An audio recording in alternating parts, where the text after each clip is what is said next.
Department of Homeland Security. It was began as an agency in March of 2003.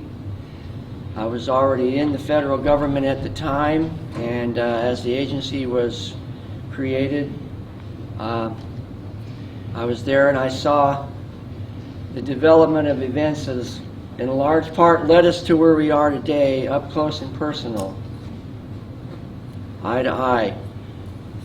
And you're right about the title, sir, with the t-shirt with the American flag. It's Latin for, is the king law or is the law king? And that was, in a nutshell, the basis of the Revolutionary War. The Declaration of Independence and the Constitution addressed the question and answered it that essentially, in a nutshell, the law is king. Whereas the British government said the king is law. And so that's the basis of the tension in our country, the amendments to the Constitution, and really the social stresses that we're feeling right now are coming down to the question, is the law king or is the king law? And who is the king? The king in this case is the people that say, like that sign says, disobey. Disobey what? Let them in. Let them in where? No walls, no borders, resist, not our president, right? Haven't we seen a lot of that? They're essentially saying or denying that the law is king and saying that we are setting ourselves up as the arbiters and the deciders of what is fair, inclusive, and diverse. Does that seem correct? And that's really where we've come today. The same argument that was led to the Revolutionary War is being reenacted now in the social and political and law enforcement arena in the year 2018. So if I was to ask you all here, what are you fighting against? You would all make a list, 2 or 3 things. So I'll just randomly ask, what do you see in the times that we're living? What are you fighting against? Just tell me one thing. Terrorists. Terrorists? Yeah. Okay. Maybe 1 or 2 others. You're not against. What are we fighting against? The foundation of this country. Socialism, okay. If we spent enough time, we would have a list, a roster. We could even vote on it and decide which ones are the greatest threat as a group. How would you put on that list the immigrants coming in and they're changing our country? We're fighting against that invasion. Because we're going to fight to save our original. Well, let's just say that we add it to the list. But what it comes down to, really, when you think about it, this is right out of the Declaration of Independence. And what are the 2 major arenas of threat that we're facing today? Antifa progressive leftism, correct? Yeah. And what other shade of red that you might want to describe, and the global Islamic movement, correct? Yeah.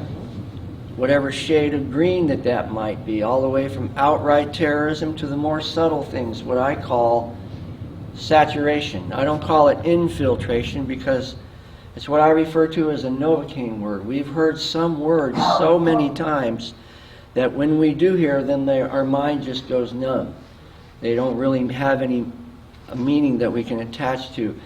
But they have not patented the word saturation, which to me is a more expressive way of describing the process that we're seeing. That is like a sponge floating on water, and the water is soaking into the sponge, meaning America is the country. We're like a sponge floating on a large pool of water, and we're gradually being saturated from the bottom up.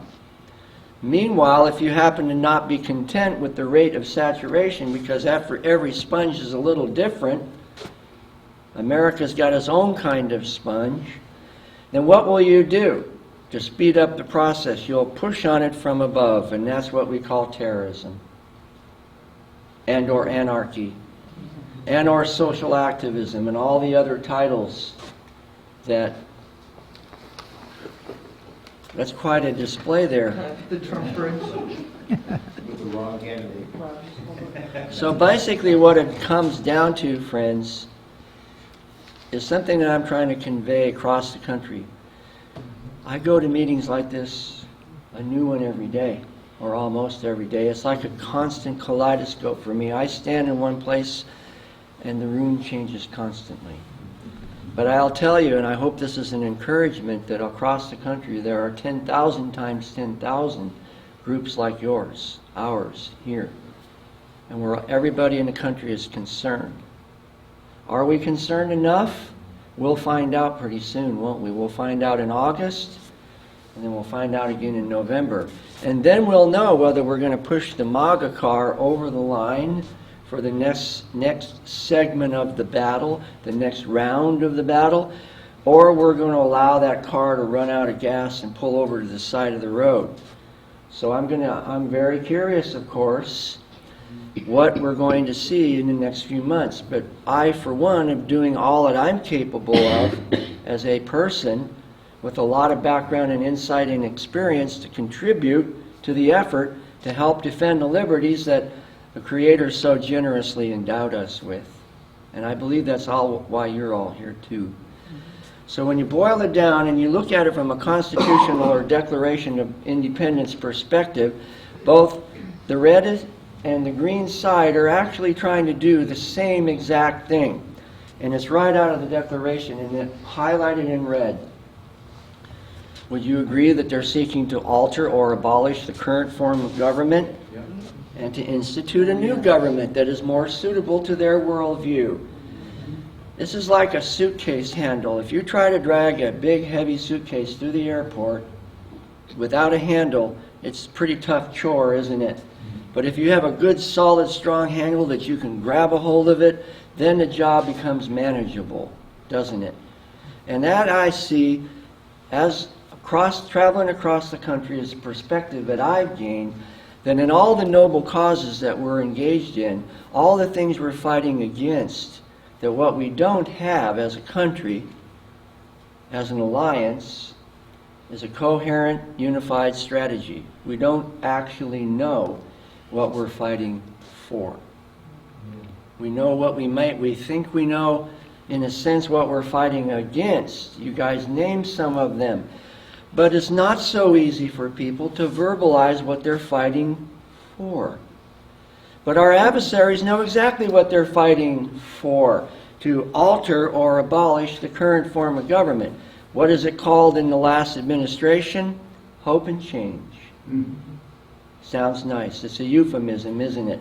But look how much damage that euphemism has caused our society since those who promoted that euphemism took power.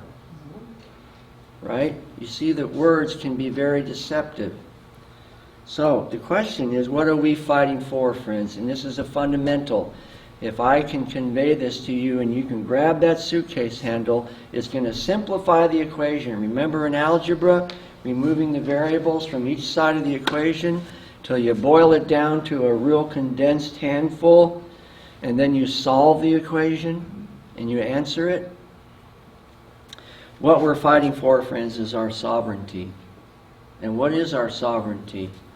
The right to choose a form of government that we would live under, as opposed to having the progressive leftists or the global Islamic movements tell us, impose upon us by force, the form of government that we will live under. We have no choice. The progressive leftists say the government must be more diverse and inclusive with no borders, no walls, resist, but they don't actually have a book, a code of law that you can hold in your hand. And that is their greatest tactical weakness. The progressive leftists don't actually know what they really believe. They're constantly redefining it as the occasion suits. Whereas the global Islamic movement is just the opposite. They have a very highly refined, specifically defined definition of sovereignty, which is called Sharia law, codified down to the nth degree. How you go into the bathroom, how you wash your hands, how you eat, your marital relations, everything in your life. There's not a single moment, literally, where you can escape the provisions of Sharia law from the time you're born till the time you die. Not a single thing. You have no free space whatsoever. You are in constant fear of violating a provision of Sharia law if you're sitting at the kitchen table drinking coffee. It's that pervasive. However, they have a code of law that can be compared just like our code of law, book to book, word to word. So if they are willing to die for what they believe in, while the progressive leftists are willing to let others die or suffer for what they believe in, then which one do you think ultimately has a better chance of prevailing? The ones who are willing to stand up and die for what they believe in, correct? Yeah. So where does that leave us in this spectrum? Where are we in this calculation? Are we willing to let others die for what we believe, or are we willing to stand up and give our sacred life and honor and treasure to defend the values that our Creator so generously endowed us with? Life, liberty, and the pursuit of happiness. Is that worth standing up for? Because that, my friends, is the definition of our sovereignty. Our sovereignty is defined by the Constitution. And the Constitution, if we take it seriously, provides a better protection, a stronger protection than any physical wall ever could. You see why that is true? I'm going to show you some examples of why it's true. Our problem has been is that we pulled the plug out of the wall, and that we're not following the principles that our country was founded on, and that is to our great advantage. This whole thing that we're involved in could be remedied if the checks and balances form of government, legislative, judicial, and executive, were actually functioning together like gears in a transmission and working the way it was designed to do. With the lubrication, what is the oil in the transmission that keeps the gears going right? It's of, for, and by the people. We are the ones that provide the oil to keep the gears turning correctly. We're as much involved, no matter how well the federal government might be functioning at any given time. It's only capable of reaching so far. You have to reach to me. And when that point of contact, when the grassroots of, for, and by the people reaches and makes that point of contact with the structure at the federal level, that's when the government works the way it's supposed to. That's when the catalyst happens, when the reaction, the spark occurs. And why we're seeing ourselves spinning on the ice is because we have lost the vision of that. This is the things that I have learned from traveling around the country for the last 2.5 years. And what brought me here? To be standing in front of you today. Who am I really? Where did I learn the things? I was an entomologist. Do you know what that is? Agricultural entomologist who worked with farmers in third world countries all over the world. What in the world does that have to do with politics, or what I later became, a counterterrorism specialist, an armed federal officer working for the federal government, carrying a gun for a living, who interviewed terrorists face to face? How in the world did I go from a kid from California who loved nature and biology and became an entomologist at the University of California at Davis to a counterterrorism specialist wearing a gun for a living who took an oath to help protect our country from threat, both foreign and domestic, to now, in the third phase of my career, I'm standing in front of people speaking in public about sovereignty in the Constitution. How in the world did I get from there to here? Because I took an oath. And because my father was an Iowa farm boy who taught me to stand up for what I believe and never lie. And because I followed those simple lessons that I learned in life, I find myself in a direct confrontation with all the force and power of the federal government, who insisted that I did not have the right to uphold my vow and call individuals who were affiliated with known terrorist groups what they actually were: jihadist terrorists. I worked with a group called the Muslim Brotherhood, whom you've all heard of, and another group that maybe you haven't so much heard of called Tablighi Jamaat. So what the heck is that? Just think of San Bernardino. Remember the pictures of the guy from San Bernardino? That, my friend, is Tablighi Jamaat. What would you do if you were a person like me and you had put information into the federal law enforcement databases as per your right and duty as an officer, an intelligence officer, and your own agency, your own government turned around and took that information back out of the system and destroyed it? What would you do? Especially what would you do when an attack like San Bernardino happened that could have been prevented if that information had not been taken out of the federal law enforcement database? What would you do? I'd fight back. But, I mean, I would have to think about that for a second. But you'd have to then get people behind you and actually take it to Congress to fight that. Well, that's a real good answer. Although it's a lot harder to do that. Absolutely. But when your own agency is blocking you from every possible conceivable, see, as our friend knows, there's a thing called the chain of command. He was referring to it both in the military and or in the structure of the hierarchy of authority called tradition in Congress. If you violate the chain of command, even if what you are doing is right and true, you will lose. Isn't that what happened too with 911? The agencies around the country, a lot of books are written about this, they tried to tell the parent group what was going to happen, and they ignored it. Yes, in particular FBI agent O'Neill, who was a specialist kind of like me in this group that nobody ever heard of before called Al-Qaeda, means the base. And he said, these people are not our friends, they're dangerous, they're a threat. O'Neill, just shut up. In fact, we're so sick of listening to you, we're going to reassign you. Yep. We're going to pull you out of active duty, pull you off the cases. So he finally retired and took a job as a security officer for the Twin Towers, because he predicted that that would be the most likely target. And he died in the Twin Towers. He was so right and so dedicated to what he believed that he found himself in the collapsed building. They didn't listen to him. But how do you hold the FBI accountable? I mean, under the Obama administration, I mean, we've seen what has happened with Comey and Lynch and everybody. I mean, who holds them accountable? Currently, we see nobody. Do, technically, but we haven't found the resolve.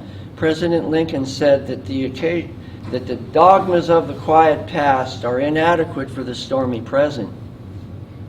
That the occasion is piled high with difficulties, but we must rise with the occasion. And that as our case is new, so we must think anew, and we must act anew.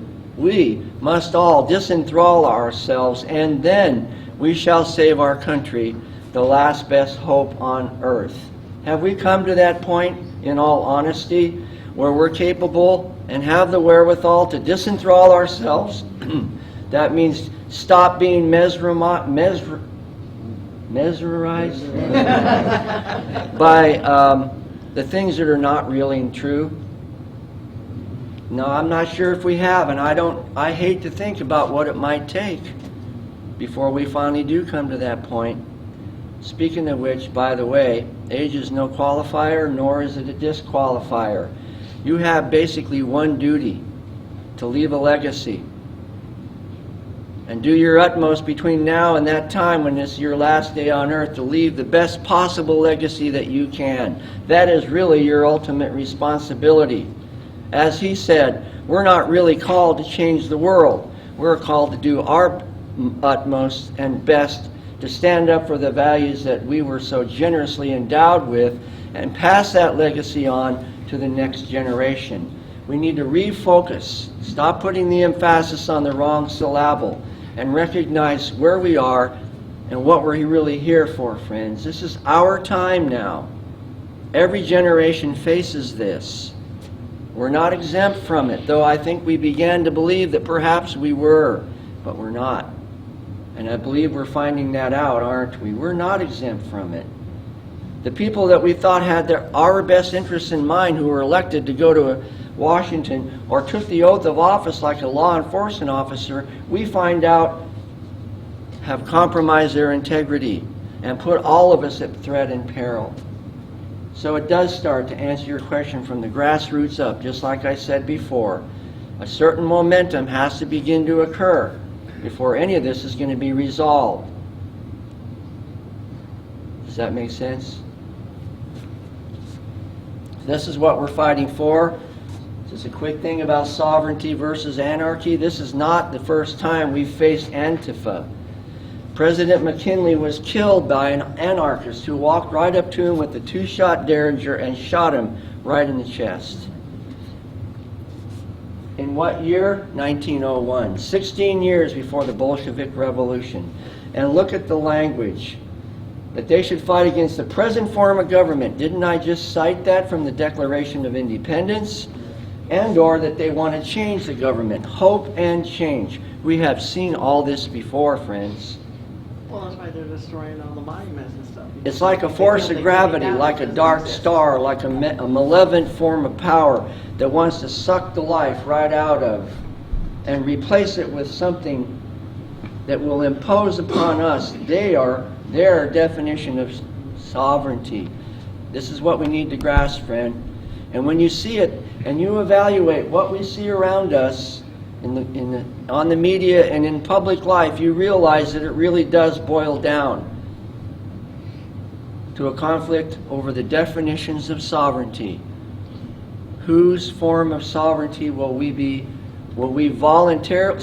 We will submit, friends. We will do it voluntarily, or we will be forced to do it. And by the way, that's what the word Islam means, is this: submit. It doesn't mean peace, it means to submit to. How do you handle the school situations, because they are educating the children and they've done it for years, and those kids are coming out thinking that changing the government is the way to go, that we must be part of the world. If we had a magic easy button, how long would it take us to correct what's already been done? It's going to be a long time. 1 or 2 generations, Yeah. right? So does that mean we should just withdraw because it's so overwhelmingly difficult No, I do. that we shouldn't even try? No, we start with what we have. And that ultimately is what each one of us is responsible for, not what others do or don't do. And that is the sign of maturity. When you can come into that point when you recognize that you yourself are responsible for what you do, and you can't base what your actions are on a response or lack of a response from other people. I sent dozens and dozens of memos and letters, carefully crafted letters, up the chain of command, warning them about these terrorist groups, the Muslim Brotherhood and Tablighi Jamaat. Do you think that I ever got a response from any of them? So why did I keep writing the letters? Because now I have a historical archive, friend, that I actually literally put in the little plastic sheet holders and have in 4 large binders in precise chronological arrangement of the entire history of the time that the Department of Homeland Security was founded right up until quite recently. And if you want to see examples of them, they're in the back of the book, because I don't blame people for being a little bit tempted to think that I might be overstating it, because it's so preposterously impossible that I could have survived it in the first place, that I don't blame you. So I remedied the situation. I put the letters in the back of the book. And you will see that I actually, if anything, understated the severity of the situation. Because I chose, as a way of approaching problems, is always understate. I never overstate. First of all, it gives people what I call space for grace. If I understate a situation, it's like there's room for you to merge into this thing and maybe find a way to become involved. But if I overstate it and make it seem so overwhelmingly impossible, you're not even going to want to try to get involved at all. So there's a space in there, room enough for you to come up alongside and be involved. And that's what saved me when I was under investigation. Now, if I had ever made the slightest error, in fact, or in my statements, that would have been enough to do me in. So this is just an example of this thing you might have heard with Brandon House this past weekend with his events being canceled in Wisconsin and Minnesota. It was the Antifa and the Southern Poverty Law Center and CARE, Council on American Islamic Relations. The Muslim Brotherhood has saturated itself, and the Southern Poverty Law Center, the red and the green, saturated itself into our arena, public, our social, our political, and our law enforcement, and are actually deliberately and intentionally shutting down events, free speech events, in public right now.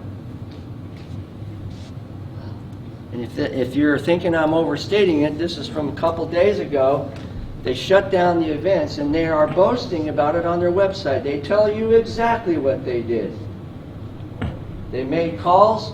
They canceled their recruiting events because so many of you called the venues to let them know what kind of group this was attempting to use your facilities. Congratulations, anarchists, for shutting down free speech in America. They're blatant about it. This isn't a year ago or 10 years ago. This is 2 days ago. This is real life, friends, around the country. But I can also say, if you evaluate President Trump's activities or performance as a president right now, and even if it was just kind of a flat line like this, that's not the real true measurement of what he's been doing, how much good he's been doing. The real true measurement is where we would have been if Hillary Clinton had become president, which the line would have been going down like this, and every single day, that amount, the difference between the even line and where President or Clinton would have brought us gets bigger every single day. Does that make sense? I don't think we even realize. These kind of meetings right here would have been attacked legally. Somebody would have come into the meeting and found a way to be offended and filed a grievance lawsuit against the candidate and the organizers of this group and tied you all up like flies in a spider web. Just like that. Only that's soft in comparison to what they would have done if they had the full backing of the federal government behind them. Endorsed anarchy. That's about how close we came. So what are the weapons of our warfare? I'm going to show you 3 or 4 slides from the Constitution just to show you how far off center we've actually gotten and where we can come back to. By the way, this is kind of the state of our country right now, isn't it? A lot of people are acting like brats. They definitely need an attitude adjustment, don't they? Oh, gosh. But here's how I feel about it, and you probably too. Yes. Leaping horny toads. Or like Popeye, you know. What did he say before he ate the spinach? Before he opened the can of spinach. I stands all I can stands. I can't stand And no I more. can't stands no more. I have enough had it. You're on my last nerve, as they say in the South. There was out in the middle of the cotton country in Georgia where I used to live when I was still an entomologist, they have traffic checks. The country boys were flying all over the place. They come up on these traffic checks, they got to get their insurance and their license, and you come up to the state trooper. This is about 95 to 110 degrees at 10 o'clock in the morning, super saturated humidity. This poor state trooper is standing with his hat, his vest, his shiny shoes, his striped pants. Sweat is pouring down his face. He's got his armored vest on. I roll my window down and I said, "Look, good morning, sir. How are you?" And he says, "I'm fine, except I'm not aggravated." Gnats live in the South, in the cotton country, and they get in your ears, and they bite. Now, I had to do D&C, that's drill and ceremony, while I was an officer at the Federal Law Enforcement Training Center. We have to stand at attention without moving for as long as those darn bureaucrats from Washington take to finish their yakking, and we're all standing here in 100-degree weather with gnats up on our nose, in our ears. That's having done all stand. It's hard to stand, friends. First, you got to come to terms with what it means to have done all. Can you say that? It's a fair question to ask yourself. And then once you do come to that point where you can honestly say, yes, I have given my all, then your work actually only begins, because now you have to stand.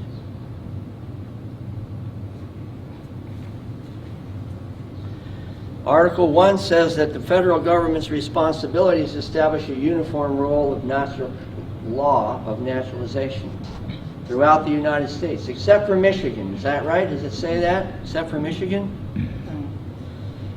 To provide for calling forth the militia to execute the laws of the Union. What are we talking about right now in the media almost every day? Sending the militia to the border. And yet, all this ranting and raving and screaming and hollering as though he doesn't have the authority to do it, but he does.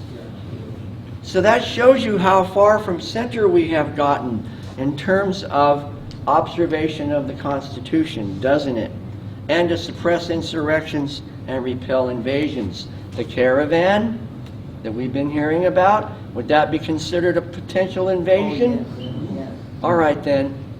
Why don't we hear federal judges coming doing 5-minute spots on Fox News or CNN or wherever on the radio and say, President Trump has absolute authority to do this if it's necessary and if he deems it as part of our national security. How come we don't hear any conversations like that? But instead we hear just the opposite.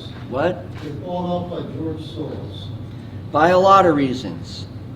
Article 4 says the U.S. will guarantee every state in the Union a Republican form of government and protect each one of them from invasion, however you want to define invasion, and against outbreaks of domestic violence. Did you know that that's the federal government's responsibility, is to prevent outbreaks of violence in the states? When we had riots here, that's what they did. They sent in to... That's their constitutional duty. Yeah. And this is the Supremacy Clause, Article 6. If you want to cut to the chase on why Sharia law is illegal in the United States, it has nothing really to do with the First Amendment.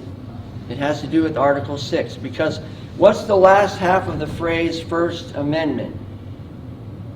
Amendment. What amendment to what? Constitution.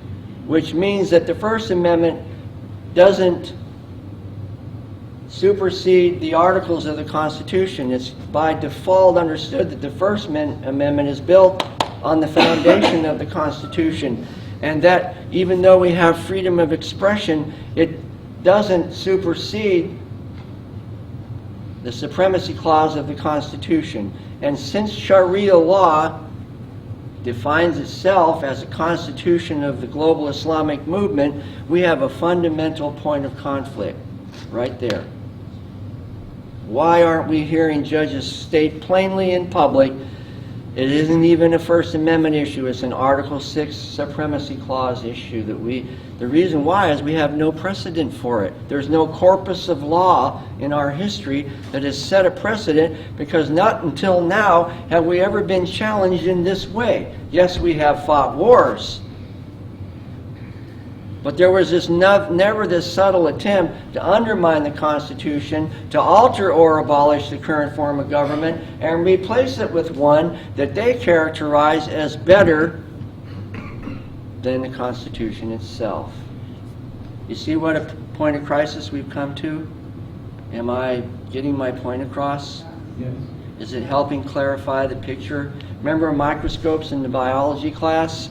I used to very carefully adjust the little knob and you could kind of see up and down through the field of vision. We're at a point, friends, when we need to focus our vision. And what the point I've tried to make before is that whatever political position you take, whatever arena you operate in, whether it's the social, the political, or the law enforcement, whatever platform you stand on, you literally, from now on, need to be able to cite chapter and verse from the Constitution. Because we have been operating in the subjective arena where they define the terms and the meanings of the words. And if we get a little bit too close to them, they simply change the meaning of the word. And just like shooting, how many people shoot? Once you acquire the target, what do you do if the target moves? No, but we're shooting into the dark.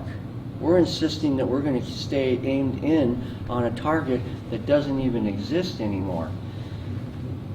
What if you know that that moving target is going to basically come out right over there? Inevitably.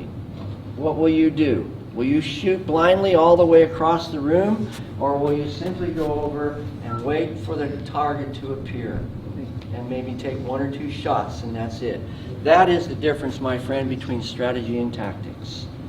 We're wasting all kinds of time operating in the tactical arena without understanding what our strategy is. So we miss most of the time we shoot because the target is moving.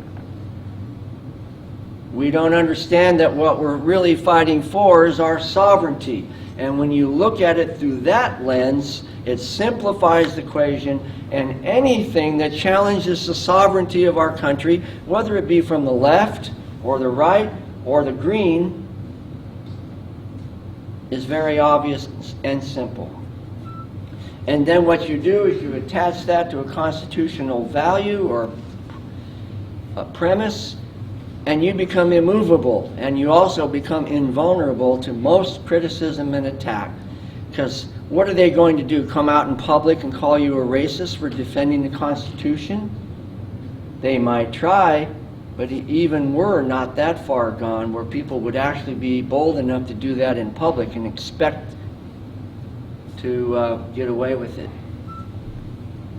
And then the Amendment of 14, no state shall make or enforce any law which shall abridge the privileges or immunities of citizens of America.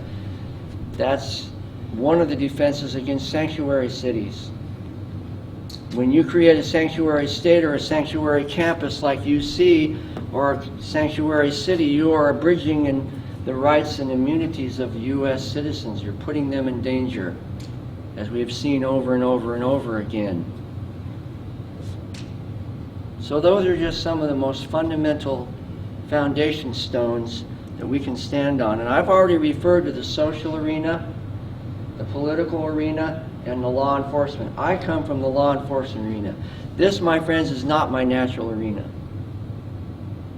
If I had been allowed to, I'd still be working at the National Targeting Center, the Secret Squirrel headquarters up in Washington, D.C., working on cases, and you would have never met me, except just by, the usual day-to-day chance opportunity. I certainly wouldn't have been doing this. I would have been working on counterterrorism and teaching my younger colleagues how to make cases, how to observe, how to put information together, how to follow it through, and how to stay on it until you break the case and you arrest the bad guy and you put him out of the country or do whatever is required.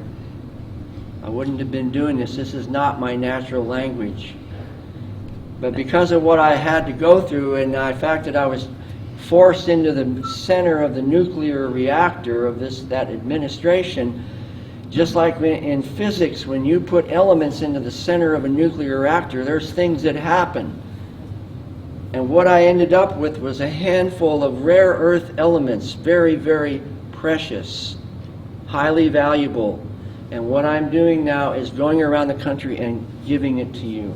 What did I learn? Why was I investigated 9 times by my own administration? Because they had a different definition of sovereignty than the one as defined by the Constitution. And they essentially gave themselves permission to go after sworn law enforcement officers like myself and literally run us over, because we were standing in the way of their agenda.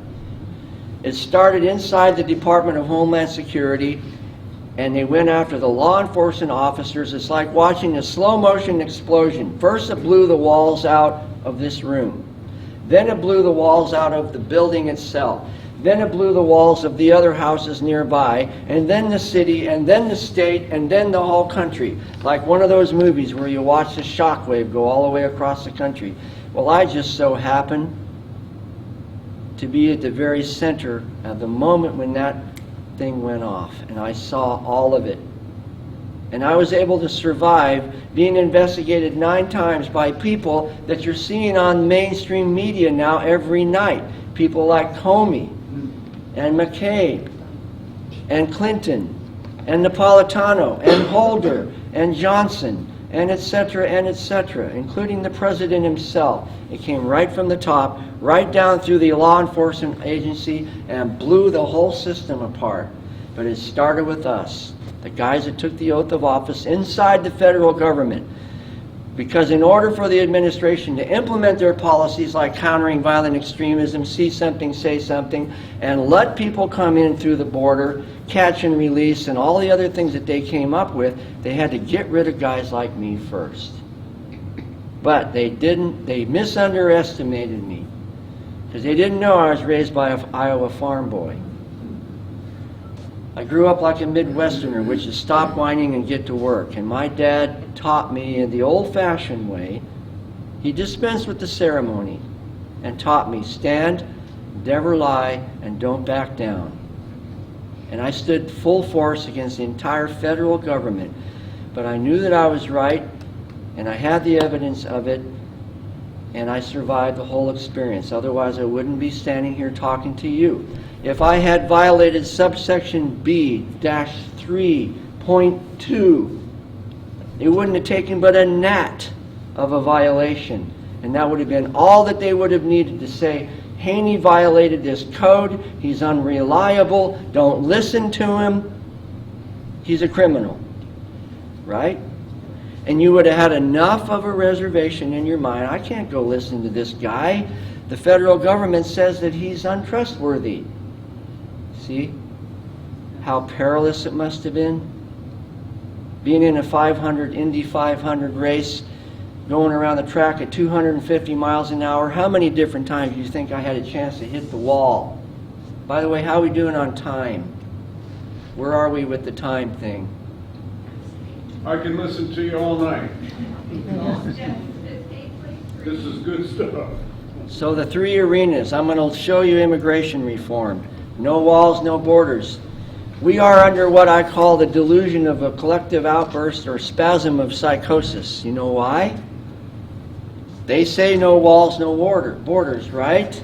But they simultaneously will defend with passion the right for sanctuary cities to exist. So let me ask you a simple question. How do you know when you've arrived in a sanctuary city?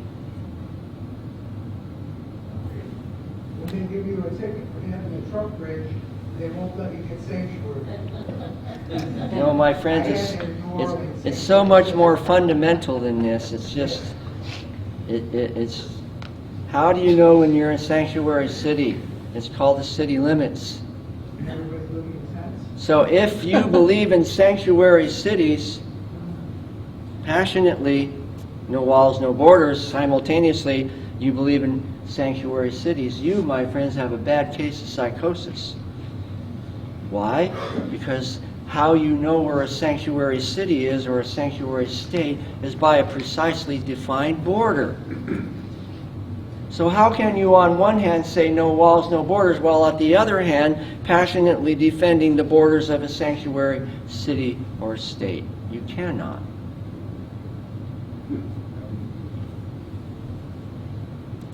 What I don't understand is they say we are supposed to open our borders up, but when you tell them that Mexico would not allow you to go and violate their borders, the economy, it doesn't make sense, but people will not even look at that. Do you remember the kid that crossed the border accidentally in California that was in about, what was it, 2+ years, and Greta Van Susteren went down there and Obama just sat there like a Cheshire cat the whole time and never lifted a finger to help him. That's an obscenity. That's like vultures watching things die. And this is the caravan that I referred to. Oh, the current That one? says in Spanish, my best translation is that we're all Americans, we're not defined by the countries we come from. Oh, really? Yeah. What do you think might happen to you if you just wandered into Mexico? Jail. You'd be in big time trouble. You'd be especially certain particular genders if you survived it intact.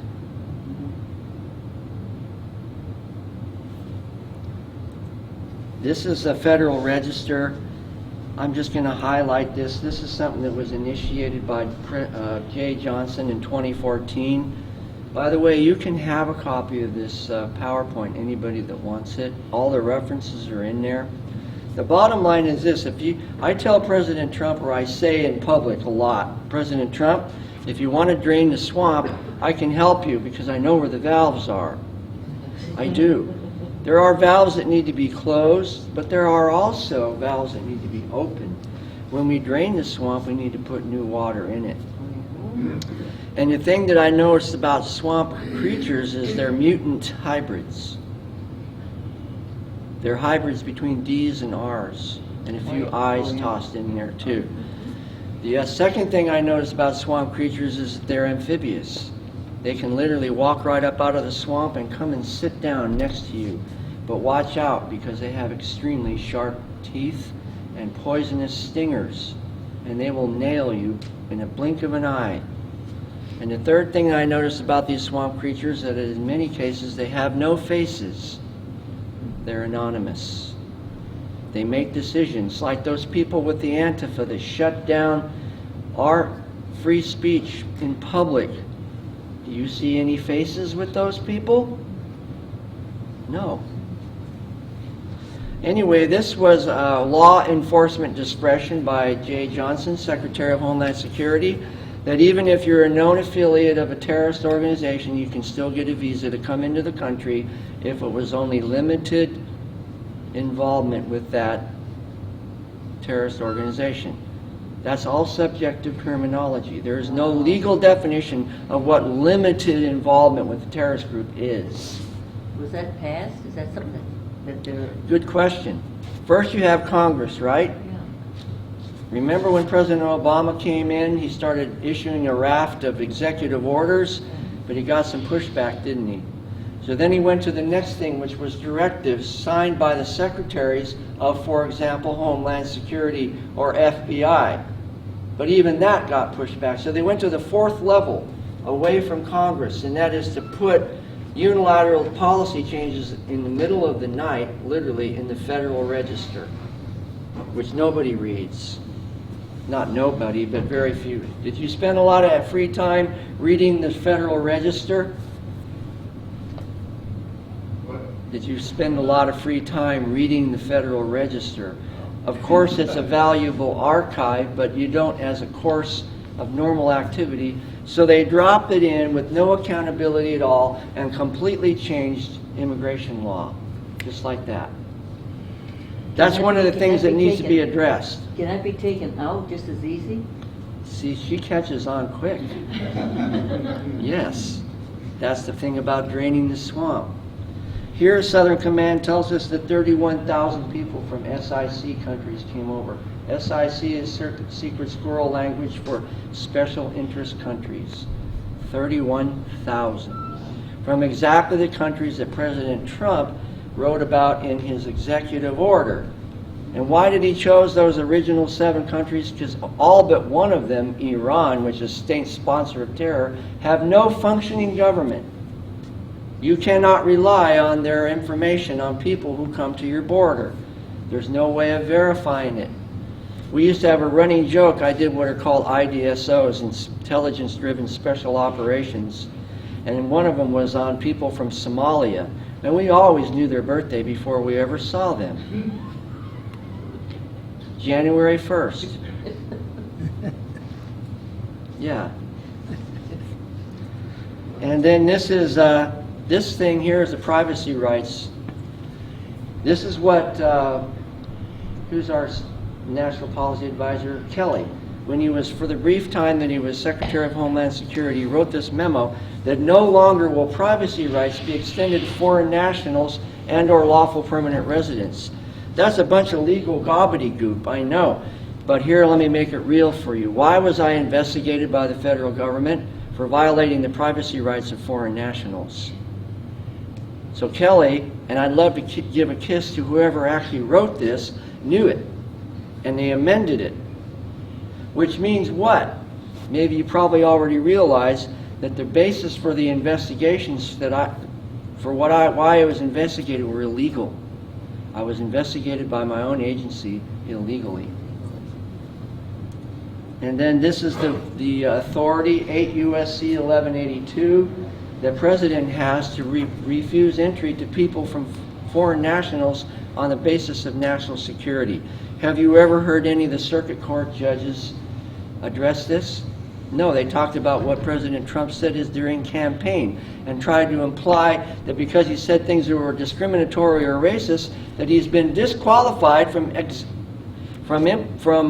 executing his executive authority.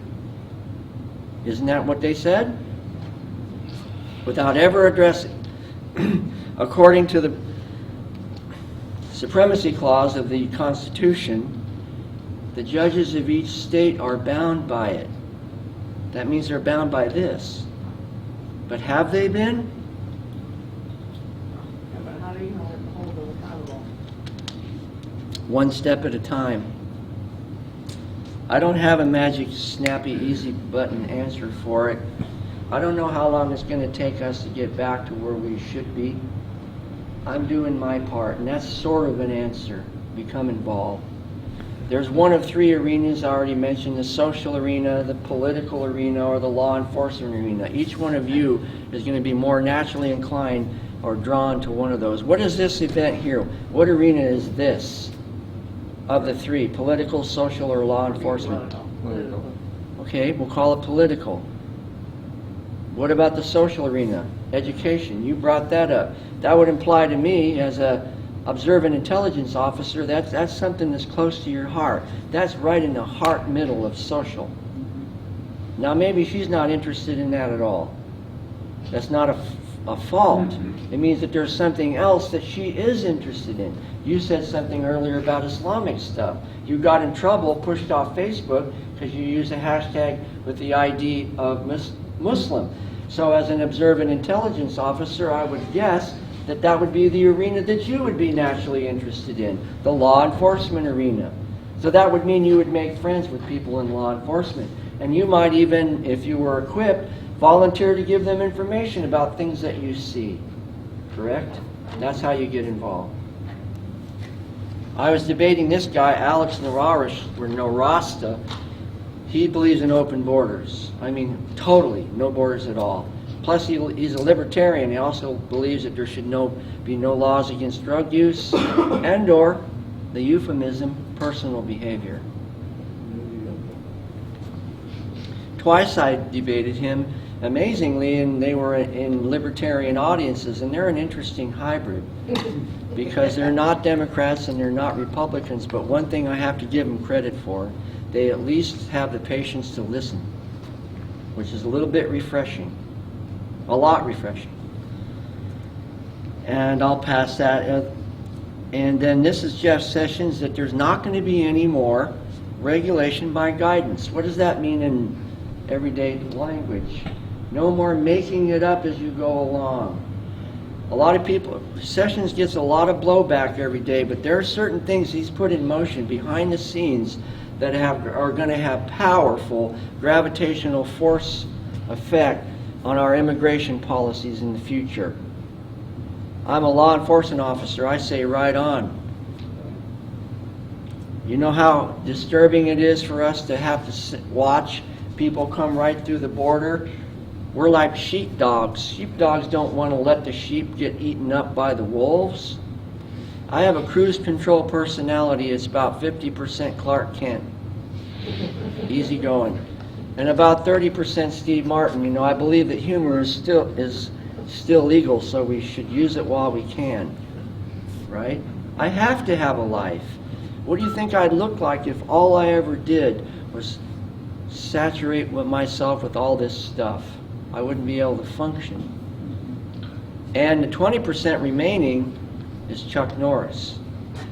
Every cop has to have a streak of Chuck Norris. And the things that turn me into Chuck Norris are human trafficking and terrorism. Then I'm not so friendly.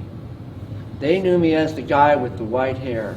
I was well known. I had a trademark within Department of Homeland Security when I interviewed all these terrorists. Don't go to Atlanta. Whatever you do, you'll encounter the guy with the white hair.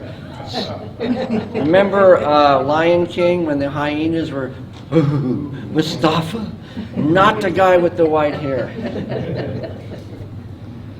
The political arena flashpoint for that, remarkably enough, is our sovereign alliances with other countries, in particular, the recognition of Jerusalem as the capital of Israel. That is the ultimate expression. President Trump has already addressed the first two, immigration reform and our sovereign alliances, and look at the screaming and hollering. Imagine what's going to happen when he gets to the third one, designating groups like CARE as a Muslim Brotherhood terrorist organization. That's what I'm waiting for. And when you start to see that bubble up to the surface, then you will know.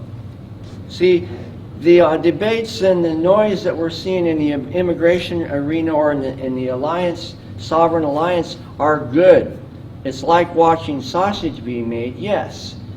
But it's a whole lot better. We wouldn't be talking about any of this if the other person had won the presidency. Remember during the night of the Electoral College when the numbers were being announced? How many stayed up all night? Almost everybody. Oh, say can you see by the dawn's early light what so proudly we hailed at the twilight's last gleaming. Have you ever thought about that that's a question? Isn't that the same question that we were asking on the evening of the election? What flag will be flying in the morning? Will it be red, white, and blue, or will it be the one with the H and the arrow? Which flag will be flying in the morning? And for those who didn't stay up till 02:40 in the morning, Central Time, and said quietly, Pennsylvania has gone to Trump, it was almost anticlimactic, wasn't it? But for those who didn't stay up, honestly, weren't they wondering what flag would be flying in the morning? Even if you didn't necessarily put it in those terms, but now that I pointed out, it's exactly the way it was at Fort McHenry. And if you haven't ever been there, you should go. Because it wasn't a passive fight. There were 50,000-pound cannons in front of the fort that are big enough to put your head into. That big.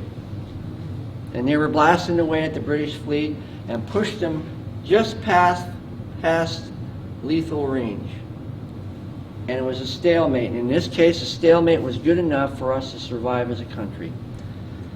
And then this is so when after President Trump designated the capital, the Muslim Brotherhood, Hamas, Islamic Jihad, Hezbollah, the EU, Turkey and Erdogan, again the EU, Al-Faisal from Saudi Arabia, the UN itself, all said you don't have the right to put the embassy where your host country wants you to put it. Who gives them an authority to tell us we don't have the sovereign right, and that if you do it, you will suffer very severe consequences? That, my friends, is sovereignty. Muslim Brotherhood designation, they're very concerned about Bolton because Bolton gets it. You like Bolton. Me like Bolton too. And is there anything in there, in that icon, is there an olive branch? No. And a sword? No. If you take that icon at face value, it tells you exactly what the intention is. Do you see any exclusion zones when America comes around? No. Take them at face value. Don't redefine it. The letters across the middle in white from right to left say Al-Ikhwan al-Muslimun, the Muslim Brotherhood. Down at the bottom in the yellow it says Wayauda. It's from Quran 860. It means prepare to slaughter your enemies. Do you think that the Muslim Brotherhood just accidentally put that word in their icon and that they didn't know? And I will ask you, if this is a moderate group according to the Obama administration, then what, pray tell, does a radical group look like? An atom bomb? And then this is the explanatory memorandum, and we always hear lots of apologetics about what the true meaning of jihad really is. Well, I guess the Muslim Brotherhood guys who wrote this don't know what jihad means, because according to them, their whole objective is to take over America by jihad, period. There's nothing peaceful about it. We need to stop allowing ourselves to be lied to, because we're constantly being lied to. Here is H.R. 377, the House Resolution, and Senate Bill 68. There are attempts in Congress to pass and designate the Muslim Brotherhood, but as our friend said, it has to be authorized by the Speaker to be read on the floor. So maybe a project for you would be to look into this and find out why hasn't it not been read on the floor. These are mirror bills. President Trump says he's going to address radical Islamic terrorism.